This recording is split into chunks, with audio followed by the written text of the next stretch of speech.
we have been working a lot on the design of the electrodes, so on the design of the three-dimensional electrodes, which are then 3D printed using our LC Nano, where you basically print along the Z-axis, and then you have the post-processing stations along the X-axis, so platform moves first to Z, then along the X-axis to the different post-processing stations.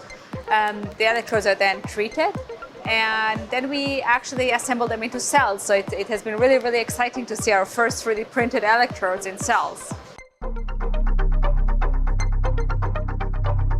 After you 3D printed your electrodes and you treated them with certain thermal post-processing treatments, you then have to dehydrate them prior to bringing them inside the glove box. So you have a small antechamber where they go in overnight to make sure that there is no moisture left on their surface or inside the structure.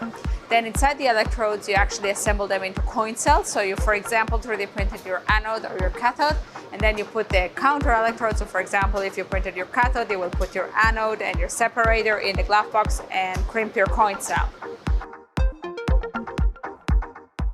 I'm very happy to actually see our first 3D printed electrodes and see how they perform on a long-term study. So I'm actually really, really happy to see that we can 3D print electrodes with different thicknesses and different electrode architectures, that we can crimp them into cells, and hopefully soon we will see them in an application.